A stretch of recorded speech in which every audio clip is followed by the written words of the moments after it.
रात थी और चारों ओर घना सन्नाटा पसरा हुआ था। राजा विक्रमादित्य अपने अटूट साहस और धैर्य के साथ घने जंगल में चल रहे थे।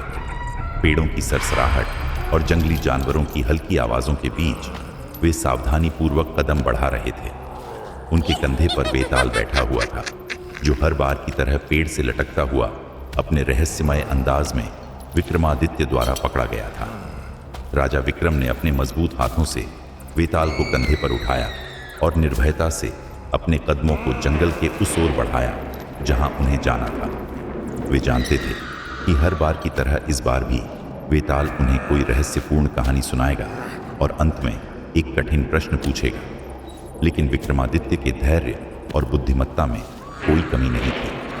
हर बार की तरह इस बार भी वह बिना रुके और बिना डरे वेताल को अपनी मंजिल तक ले जाने के लिए तैयार थे। जंगल की घनी छांव में चलते हुए वे सोच रहे थे कि इस बार वेताल किस तरह की कहानी सुनाएगा और कैसे वह राजा को एक बार फिर से चुनौती देगा। रास्ते भर वेताल अपने असामान्य हंसी के साथ चुपचाप बैठा रहा, लेकिन विक्रमादित्य उसकी चालों को अच्छे से समझते थे। वेताल ने राजा विक्रमादित्य से कहा, हे राजन, तुम्हारी निष्ठा और धैर्य मुझे बार बार आश्चर्य में डालते हैं, लेकिन देखता हूं कि क्या इस कहानी के अंत में भी तुम सही उत्तर दे पाओगे।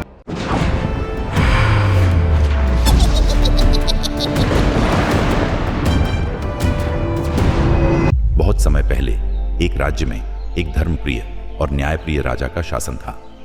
राजा की वचनबद्धता इतनी प्रसिद्ध थी कि प्रजा और अन्य राज्य के लोग भी उसकी ईमानदारी और वचन के प्रति उसकी निष्ठा की सराहना करते थे।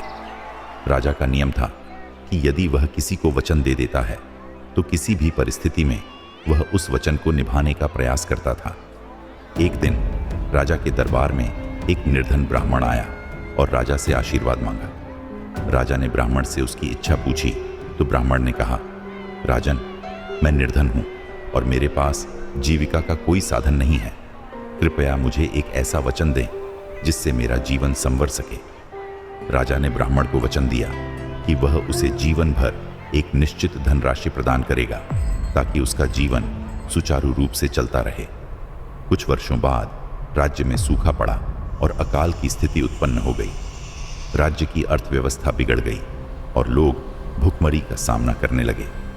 राजा ने प्रजा के कल्याण के लिए अपनी संपत्ति, महल, आभूषण और अन्य संपत्तियां प्रजा की भलाई में लगा दी, लेकिन इस कठिन समय में भी राजा को ब्राह्मण को दिया गया वचन याद था। उसने अपनी बची खुची संपत्ति में से भी ब्राह्मण को उसकी धनराशि प्रदान की, जबकि उसका अपना जीवन अत्यंत कठिन हो गया था। कुछ समय बाद वही ब्राह्मण फिर से राजा के पास आया और इस बार उसने राजा से अपनी धनराशि बढ़ाने का अनुरोध किया। उसने कहा, राजन, अब मेरी आवश्यकताएं बढ़ गई हैं और पहले की राशि पर्याप्त नहीं है। कृपया मुझे अब और धनराशि प्रदान करें। राजा दुविधा में पड़ गया। एक ओर राज्य की स्थिति खराब थी और दूसरी ओर उसका वचन था। राजा ने सोचा कि उसने ब्राह्मण को पहले ही एक वचन दे दिया था जिसका पालन करना चाहिए, लेकिन राज्य के अन्य नागरिकों की स्थिति को देखते हुए राजा ने यह निर्णय लिया कि वह ब्राह्मण की मांग को नकार देगा। ब्राह्मण राजा के इस निर्णय से अत्यंत क्रोधित हुआ। उसने राज्य के लोगों में यह बात फैला दी कि राजा ने अपना वचन तोड़ा है। यह सुनकर प्रजा में असंतोष फैलने लगा, क्योंकि लोग राजा की वचनबद्धता का सम्मान करते थे और उससे आदर्श की अपेक्षा करते थे। राजा के समर्पण और प्रजा के प्रति उसके कर्तव्य के बावजूद लोगों को यह लगने लगा कि राजा ने अपने आदर्शों से समझौता किया है। यह स्थिति राजा के लिए असहनीय हो गई, क्योंकि उसे अपने वचन का पालन करना था और साथ ही राज्य की भलाई का भी ख्याल रखना था। अंत में राजा ने सभी नागरिकों को बुलाकर अपनी स्थिति स्पष्ट करने का निर्णय किया। उसने प्रजा के सामने अपनी कठिनाइयों का उल्लेख किया और कहा, मुझे खेद है कि मैं ब्राह्मण को दिए गए वचन को पूरा नहीं कर सका, लेकिन मैंने अपना जीवन प्रजा की सेवा में अर्पित कर दिया है और अपनी सभी संपत्तियां भी राज्य के कल्याण के लिए समर्पित कर दी हैं। तभी एक अन्य विद्वान व्यक्ति ने राजा के समर्पण और राज्य की रक्षा के लिए किए गए बलिदान की सराहना की और सुझाव दिया कि ब्राह्मण को संतुष्ट करने के लिए राज्य के सभी नागरिकों से यथासंभव दान दिया जाए। प्रजा भी इस सुझाव पर सहमत हो गई और सभी ने मिलकर ब्राह्मण को उसकी आवश्यक धनराशि प्रदान की। इस प्रकार राजा ने अपने वचन को पूरा किया और ब्राह्मण की आवश्यकताएं भी पूरी हो गईं।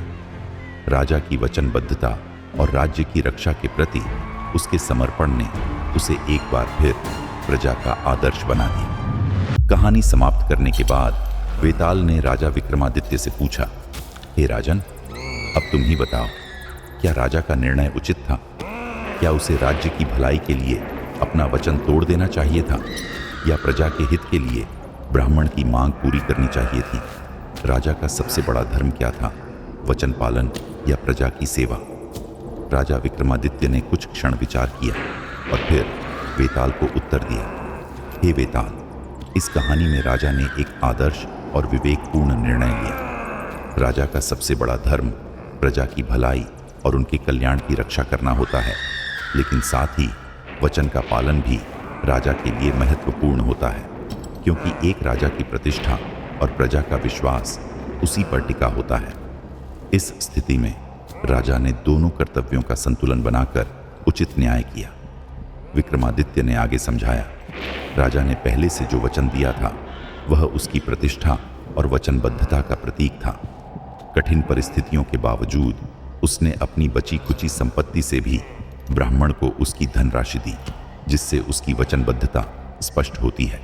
परंतु जब ब्राह्मण ने अधिक धनराशि की मांग की, तब राज्य की दयनीय स्थिति और प्रजा के कल्याण को देखते हुए राजा का उस मांग को अस्वीकार करना उचित था। एक राजा का सबसे बड़ा धर्म अपने प्रजा के प्रति होता है और राज्य की रक्षा के लिए वह कोई भी बलिदान देने को तत्पर रहता है। लेकिन जब ब्राह्मण की नाराजगी से प्रजा में असंतोष फैलने लगा, तब राजा ने सभी को इकट्ठा करके अपनी स्थिति स्पष्ट की। प्रजा की सहानुभूति और समर्थन से राजा को यह अवसर मिला कि वह प्रजा के साथ मिलकर ब्राह्मण की मांग पूरी कर सके। राजा ने एक बार फिर अपने धर्म का पालन किया और प्रजा का हित भी साधा। यह कदम न केवल राजा के वचन को पूरा करने वाला था, बल्कि प्रजा के सहयोग से न्याय का भी प्रतीक बन गया। वेताल राजा विक्रमादित्य का यह उत्तर सुनकर संतुष्ट हुआ, क्योंकि राजा ने प्रेम, मित्रता और त्याग के इस गहन प्रश्न को सच्ची बुद्धिमत्ता और विवेक से हल किया।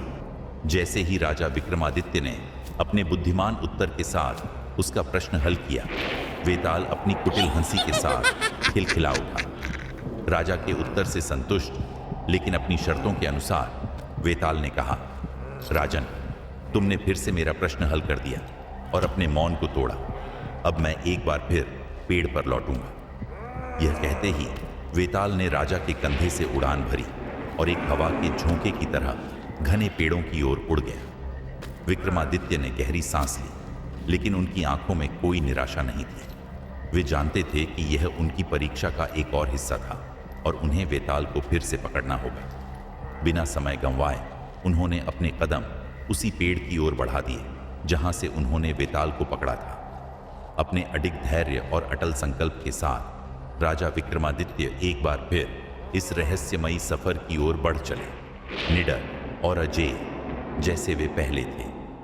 उनके मन में केवल एक ही संकल्प था, किसी भी हाल में अपने उद्देश्य को पूरा करना, चाहे कितनी भी चुनौतियां क्यों ना आएं।